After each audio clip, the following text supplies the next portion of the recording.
suñu gan niñ leen ko doon waxee Maimouna Astou Yade la moom moo jiite jigéen Women Global ñu ngi lay nuyu di la ziar Maimouna am mbégte dalalaat la ci Infos Matin. soxna Naata maa ngi lay ziar di la nuyu bu baax a baax di nuyu également sa collègue yi nga xam ne ñoom nga bokkal plateau Marcel maa ngi lay ziar donc di ziar ñëpp merci beaucoup.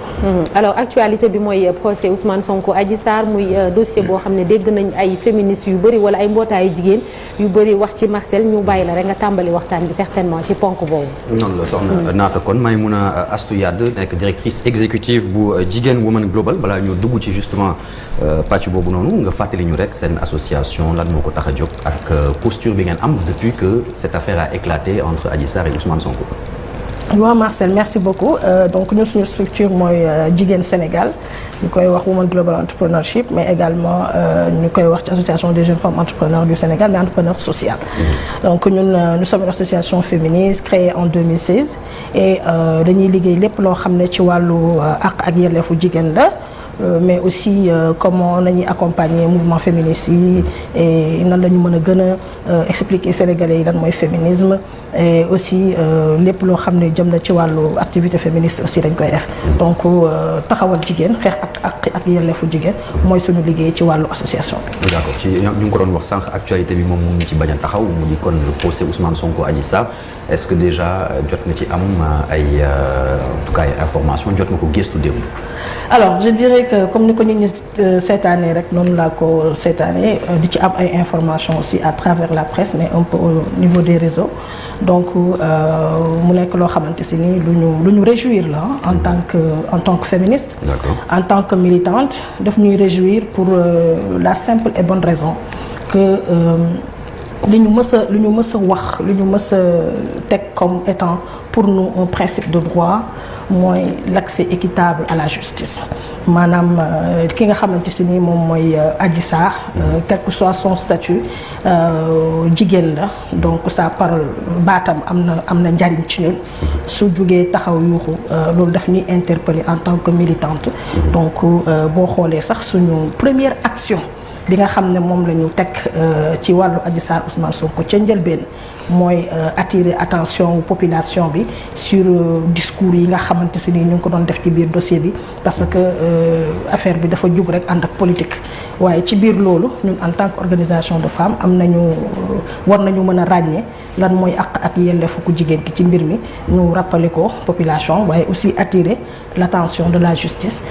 et de l'ensemble des autorités ci loolu. Alors justice dafa mu benn pas en tout cas ci procureur bi ci li nga xamante ne moom mooy réquisitoire am daal di rek laaj li ñu tëj fukki atu kaso ki nga xamante ne moom mooy Ousmane Sonko sa réaction tamit ci question boobu. Nous sommes d'avis que 10 ans yi c'est normal. Ah oui. Normal parce que viol la ñu wax te suñu nee viol 10 ans la c'est un crime donc réquisitoire bi dañ ko teg ci yoon. Réquisitoire viol 10 ans ça pour ñun y a pas c'est la loi. C'est la loi donc du coup si par exemple le juge est joxe na délibéré donc bu fekkee cas de viol la mais effectivement lu ñu bëgg mooy la peine maximale. Peine maximale boobu nag 10 ans la comme ni ñu koy bindee ci wàllu yoon. Donc loolu lu ñu réjouir la pas parce que dafa tombé ci kaw Ousmane Sonko wala dara mais daf ñuy réjouir juste bien que nag ñun en matière de justice léegi au Sénégal avec les droits des femmes. dañ ci xaw a am mbégteel lu bari. parce que cas bu passé bi rek di cas Sitor bi xaw nañ ci mérite justice lu bari. Donc dans tous les cas li ñu bëgg rek mooy que ne le droit soit dit mais aussi que Adji Sarr soit rétabli ci àq ak yelleefam mais également qu'elle retrouve toute sa dignité en tant que femme. D'accord alors justement. d'après li ngeen gis démb ci tribunal yaa ngi koy wax peut-être yéen a ngi gis nit ñi ni ñu doon waxee muy témoins yi ñu woote foofu ñi ñu woowoon ak plaignante bi que ça soit procureur bi ak ñëpp ndax am na lu mu soppi xaj na ci idée bi ngeen amoon ci affaire bi depuis le début voilà parce que dafa mel ni am na ñu jàpp ne yëf yi dafa gën a lëntal xelu nit ñi ginnaaw li ñu fa dégg noonu ba pare et puis beneen bi mooy lan mooy nekk seen taxawaay bu fekkente ni ci dossier bi gis nañ am na ñaari jigéen yu nekk peut-être en confrontation ci dossier bi je parle de Ndeye Khady Ndiaye et puis de Adji Sarr d'un côté ñoom ñaar ñëpp ñu nekk jigéen. D'abord avant tout nous avons été très sensibles hier ci la situation de Ndeye Khady Ndiaye enceinte de 8 mois et que yoon daf ko protéger aussi en tant que femme enceinte donc déjà toutes les conditions dañu war a réunir pour que moom en tant que femme bu ñu ko woowee ñu mettre ko ci conditions yi nga xamante ni moom moo normal donc jigéen la moom aussi elle est impliquée ci mbir mi mais nous surveillons aussi de près moom ak yelleefam mais surtout situation bu mu nekk en tant que femme te boo xoolee sax dem xaw nañu am tuuti génn par rapport bi ñu déggee ne toogul que dafa taxaw ça nous a un peu daf ñu xaw a jaaxal tuuti génn nañ ci sax xaw ci mer tuuti parce que dañ ne du yoon gisuñu Sénégal ban loi moo war a mën a imposer nit mu mën a taxaw ci procès rawatina jigéen boo xamante ni dafa ëmb ba am juróom-ñetti weer donc loolu di wax ne loolu aussi c'est quelque chose boo xam ne dafa sensible ci ñun pour dire que rek amuñu différence entre Ndeye Khady ak Adji par rapport ak cas bi ku ci nekk ci ñoom rek sa ak sa yelleefu jigéen dañ ko war a respecter loolu ñun dañ ko mës a d'accord boo xoolee ci premier procès bi ñuy wax ne dafa bàyyi liiram bu tooy xepp dem ñu woo ko dañuy wax ne war nañ créer conditions yi nga xamante ni bu fekkee ne warta bàyyi liiram boo xamante ni prématuré la ñu xool yan mécanisme lañ koy accompagner parce que wuyu ji yoon moom ñëpp a koy def quel que soit noo munti mel da ngay dem wuyu ji yoon donc ñuy wax rek di sa dalal xelu Sénégal di wax ne ñun amuñu ci xaj ak seen maintenant li nga wax ci ndax dañu gën a dafa gën a lëndëmal xel yi naata ñun ñoo njëkk a wax fii Sénégal ne leen vous ne pouvez pas nous convaincre que ce dossier est vide ñun mënuñu woon dégg loolu. fan ngeen teg loolu. fan lañ ko teg valoriser la parole des plaignantes de victimes de violences sexuelles. foofu lañ ko teg jigéen bu taxaw gis jigéen boo xamante ne on a vu par exemple le cas du footballeur Neymar nga xamante ne dañ jigéen da ko tuumaloon ci affaire au viol mais finalement fourage comme on dit. waaw mais gis nga mais xam nga lan moo tax ma wax ne gis nga tey même bu fekkee ne dans une perspective féministe lay wax bu jigéen jugee wax ne dañ koy sàkk ñun notre démarche féministe daf ñuy imposer. ñu jox valeur ki nga xam ne moom mooy parole victime bi. léegi nag bu ñu demee ba ci yoon. am na loo xam ne ñun mënuñu ci dugg bu fekkee ne les faits sont avérés dinañ ko xam bu fekkee les faits ne sont pas avérés également dinañ ko xam. mais dans une perspective féministe ci société patriarcale bi ñuy dund avec toute la culture du viol bi nga xam ne moom moo entouré par exemple l'acte en tant que tel ñun c'est plus prudent pour nous de toujours mettre valoriser la parole de la victime. xam nga taxoon ne le dossier bi vide. parce que dañoo jàpp ne Adji Sarr a 21 ans nekk xale vous voyez et jug ne dañu maa violé ba pare am osé taxaw ci télé ak xale bi mu toll li mu toll wax ne moom précisément elle a vécu tel acte ñun pour être prudente dañuy jàpp ne loolu noonu mu wax noonu am na fu mu ko teg donc loolu nag maintenant ñu c'est pas à nous de faire des enquêtes ñun moomuñu enquête mais li ñu mën mooy dégg nañ la gëm nañ ne yow tu as subi une violence. wóolu ngeen ci justice. parce que bu ñu dellu ça c'est une question assez parce que justice nous a fait un bon coup là. Justement. Il y a quelque temps. parce que yaa ngi wax sànq ne affaire u Sitor Ndour bi la justice nous a fait un grand coup. exact boo xamante ni ñu ngi continuer processus ba tey parce que interjeté nañ appel te ñu ngi ci procédure boobu ba tey. et c'est grave de parler j'ai entendu parler de requalification. C'est quand même grave la requalification des faits. dañoo xool ne en cas de viol au Sénégal la majeure partie bu ñu demee ci tribunal bi dañuy dem requalification des faits ça veut dire que loolu dafa am un impact sur l'application effective de la loi. D'accord Maïmouna est-ce que c'est pas paradoxe nga daal di gëm ci loo xamante ni mënoo ci dut baaraam même si que sàmm ak yelleefu jigéen moom moo leen tax a jóg. Autre chose également mooy est-ce que mbirum Adji Sarr donte wax ngeen ci donc am ngeen ci taxawaay ndax taxawaay bi nga xam ne moom ngeen ci war a taxaw mat na. est-ce que desul amul fu mu xaw a rëqee tuuti. loolu dañ koy dégg ci lu bari mais ñun dañuy indi toujours ne il faut faire la différence entre les organisations féministes et les organisations de femmes bien que les organisations féministes soient des organisations de femmes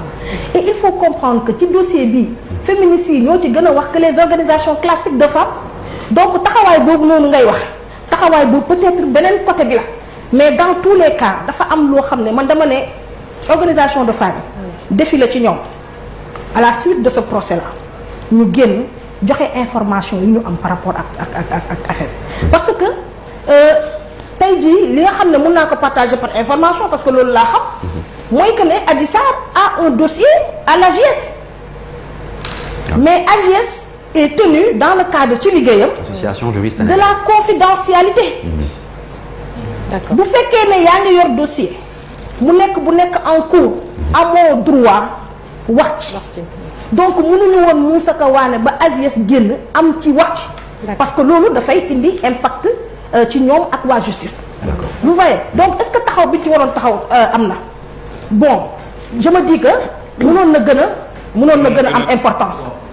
mënoon na gën a am importance parce que peut-être que suñu voix ñun en tant que féministe bu fekkoon les organisations de femmes seen voix ñëw na yokkeeku ñun suñu voix xëy na dina gën a jox tenus affaire bi waaye tamit bu leen fàtte ne on est c'est aussi quelque chose boo xam ne naata dafa sensible te quand même les organisations travaillent de façon très professionnelle mënuñu topp politique yi le temps des politiques c'est pas le temps des organisations de femmes tout à fait loolu mënul nekk dañu ciy bàyyi xel aussi soxna Maïmouna yéen seen activité mooy défendre yelleef ak àqu jigéen ñi tey boo parcourir disons une média yi ñuy présenter Adji Sarr di ko rabaisser comme une star du X est-ce que ça vous rend fier? Mais vous savez les médias seen activité préférée c'est de traiter les violences sexuelles contre les femmes comme ils veulent. Ah bon? Parce que les médias sont des médias du patriarcat. Non mais les médias sénégalais sont des médias du patriarcat. Non, mais c'est vrai. C'est lourd de sens. Non, c'est extrêmement lourd de sens et extrêmement sensé aussi. Ah oui. Parce que ñun on travaille beaucoup sur li ñuy wax la prise en compte de la dimension genre, mais aussi la prise en compte de la sensibilité et de la vulnérabilité et des profils des victimes de violences sexuelles dans le cadre du traitement des informations par les médias. Et on se rend compte, bu ñu ko présenter comme X, mais donc les deux mises en cause sont donc on peut les présenter comme deux X, hein? Donc ça va être une femme X et un homme X. Loolu, maintenant ça veut dire que pour moi cette question-là, en tant que journaliste, devrez vous pousser vous-même à faire voilà. Donc pour man question bi nga ma posé nag Adji Sarr dañ ko présenter comme actrice X ci médias yi ci journaux yi question boobu pour man yéen journalistes yi la war a bu ñu koy waxatee la war a soxal yéen a war a xoolaat seen bopp xool par rapport ak ni ngeen di traiter violence sexuelle yi fan ngeen ko teg ndax tey jii ñi ko bind ay journalistes lañ waaye nag Sénégal li ñuy wax culture du viol ci la bokk. Ah oui. Par exemple ni ngeen di traiter sujet yi ba jël ko def ko à la une bëgg a jël Adji Sarr présenter ko comme actrice su X. C'est parce que dans la conscience sénégalaise ci seen xalaat ñoom la culture du viol c'est quelque chose de normal. Non mais c'est juste que soxna si Adji Sarr moom moo ñëwaat en détail ci li nga xamante ne moom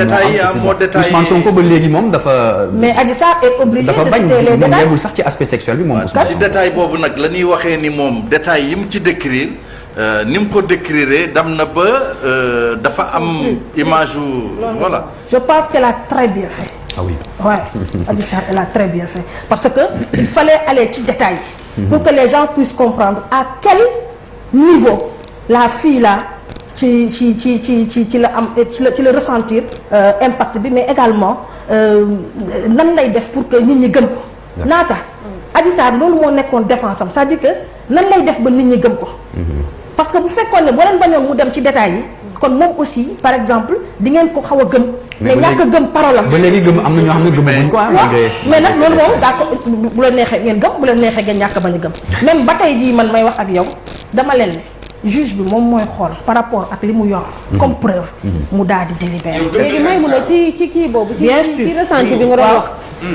ci ressenti bi nga doon wax ak comportement bi dafa am ay nit yu jàpp ni bu procès waree am par exemple wala bu ñu ko demee war a déglu wala dara ñu koy gisee ni muy comporté woo ci réseaux sociaux yi di reetaan xaj na di def ay vidéo et tout voilà nit ñi am na ñenn ñi ci loolu la ñuy basé wu pour wax ni que kii maanaam violé wuñ ko yéen association féministe yi parfois ngeen am yu ñëw di ñaxtu ci yéen ndax dafa am benn comportement type bu jigéen bu ñu violé war a def ou pas parce que am na ñoo xam ne dañ leen di violé xaj na ñu ngi dund ñu ngi voilà ñu ngi extraverti ñu ngi dund ñu ngi def lépp mais derrière kenn mënut a fexe ba xam ne am na lu ñu dund. merci Nara ci question boobu dafa ma def reetaan parce que dama rek suñu defoon benn minute rek sur le comportement des violeurs ça va être intéressant da ngeen gis après affaire bi du muy demee en fait Adji Sarr elle a 21 ans est-ce que au Sénégal da nga am noo war a mel pour ñu wax ne yow dañ laa violé mais non pas du tout le viol diñal la ko def mu am ci yow impact mais c'est pas pour que tout le temps que tu restes comme ça nekk benn fille boo xamante ni non les femmes ont besoin de vivre. baaxee woon de gis koo xam ni dañ ko teg loo xam ni dafa metti ci plan sexuel. waaw mu am peut-être benn douleur boo xam ni benn souffrance boo xam ni da koy dund ba peut-être yenn yi du ciy dugg quoi en fait. En fait moi je pense que le patriarcat infantilise les femmes en fait. c'est-à-dire que pour man li ngeen di wax nii da ngeen di infantiliser jigéen. tey jii tey Adji Sarr bu ma gisee ñu koy gis muy snap wala dara wala muy am yenn comportement yi gars yi ne waaw ku ñu violé waroo am yenn ko parce que pudeur bi aussi mais c'est important parce que Sénégal la ñu nekk bul fàtte loolu. mais pudeur xam nga ñàkk pudeur xam nga boo leen ko taxawee ci Adji Sarr daf may xaw a jaaxal daf may def ay reetaan ñàkk pudeur weesuwul aussi yow ñu juñ la viol nga mën a taxaw et puis en partie je n'ai rien contre Ousmane ñu jiñ le viol nga war a mën ça peut être Ousmane ça peut être je parle juste pour dire que góor laay wax que góor ñu jiñ le viol que toi tu dis que tu es pressé d'aller en procès carrément bés ba ñëw nga ne doo dem donc sénégalais yi fi mu toll nii kon pudeur bi yow jigéen ki la war a nekk mais ku góor gi moom kon ku ko gën a ñàkk pudeur. mais nag may mun a Adji Sarr ba muy njëkk a def conférence de presse dafay ñëw muur moo njëkk a tàmmal sénégalais yi ni man kat xale bu ndaw laa tàmm ma sax di génn muuru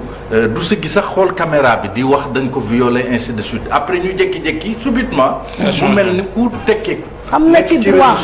elle a le droit de s'habiller comme elle veut elle a le droit d'être à l'aise de danser elle a le droit de pleurer aujourd'hui demain mu jooy c'est ba mu reetaan ça arrêtez de juger vraiment les femmes sur seen ay accoutrements par rapport ak acte de viol l'acte de viol c'est un acte qui est réprimandé donc soo leen di wax wala ngeen di juger Adji Sarr juger leen ko par rapport ak la mu wax preuve yi mu indi ak la nga xam ne juge bi moom lay décider c'est-à-dire que vraiment nous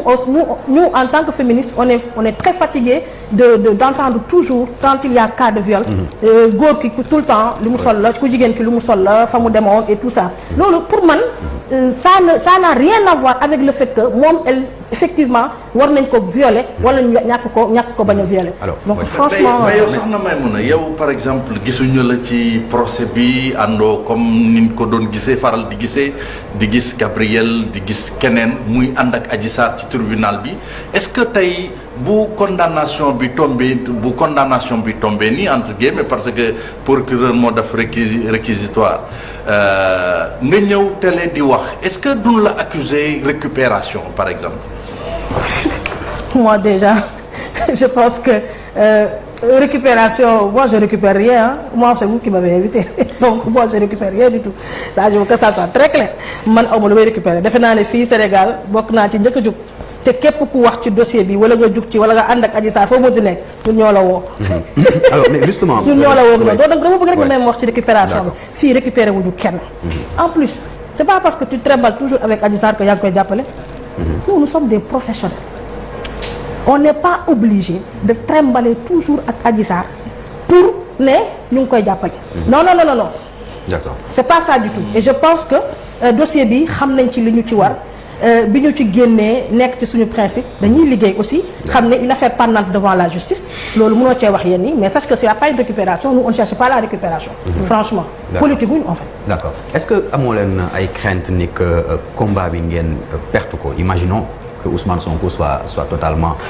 relaxé comme ni ñu koy waxee loo leen di wax waa koñ pour yéen dañuy bett non mais duñu bett ah oui doona naata tey bu ñu xëyoon tey ñu ne Ousmane Sonko dañu ko war non-lieu lan la ñuy bettee il y a pas très longtemps on a donné un non-lieu sur viol sur une fille de 16 ans situation aggravante sur un membre censé à partir xel yi peut-être mënoon na ñaaw ci wàllu boobu mais kii opposant la citoyen c'est ñun mënuñu ko considérer noonu naata dès l'instant où on n'est pas dans une dynamique nous en tant que féministes de considérer que la personne soit opposant ou autre on est dans une dynamique de considérer que situation de viol la entre un homme et une femme et ñaar yëpp dañu am cas bu xaw a similaire parce que il y a l'exercice du pouvoir de la personne ki ba xam ne am na benn pouvoir bu mag soit dañ ko reconnaître politiquement soit dafa nekk ci nguur sur des jeunes filles kee cas bu aggravante le 16 ans kee 21 ans 20 ans ñun loolu la ñuy considérer. donc ku mu nekk opposant que mu ne c'est-à-dire que la justice à tout moment peut prendre des décisions en faveur des personnes qui sont accusées de viol. d'accord maintenant soxna si léegi est-ce que yéen itam di ngeen xaw a def aw taxaw seen tuuti ci ñi nga xam ne moom moo di comportement yu yenn ci ay soxna bu ñu waxee wàllu viol. wala boog maltraitance automatiquement da ngeen di xëpp lu bëri ki nga xam ne moom moo di góor gi. comportement wu soxna yi est-ce que bokk na ci li nga xam ne moom moo di seen i ay préalable. alors d'abord procédure dafa am ci wàllu viol parce que bu fekkee ne dañu la sàkku li ñu lay njëkk a conseiller mooy nga dem uti certificat médical pour que mu am benn preuve matérielle buy wane ne soit forcé nañ la wala am na benn gis nañ ci sa awra sperme et tout en tout cas pour que loolu noonu même bu fekkee certificat médical ne lit pas le juge xam nañ mais loolu c'est important mën na ci am benn issue bu mën na ci am benn doole bu muy indi ci wàllu dossier bi waaye ñun li nga xam ne dañ ko dul nangu di dégg mooy comportement bi man loolu laa nanguwul. Il ne faut pas imposer aux victimes de viol wala aux plaignantes de viol un tel comportement. Imposer leen un tel comportement social, c'est patriarcal. Encore une fois. Il faut savoir aussi que chaque chose a une cause. loolu moom dëgg la waaw loolu la nga bëgg a wax foofu. waaw Cheikh. lu am lu nekk rek am na lu ko waral. oui mais en l'espèce quoi. mais alors Maïmouna comment allier comment dans une société. oui vas-y Marcel baal ma rek Alaaji Malick. vas-y parce que dama xëy na li ngay laaj ak li may laaj du bokk. naka la ñu mënee ci société bu mel ni Sénégal yaa ngi koy wax sànq ba léegi utiliser nga le terme patriarcal naka la ñu mënee allier li ngay wax en termes de liberté de la femme ci wàllu vestimentaire ak yi di mel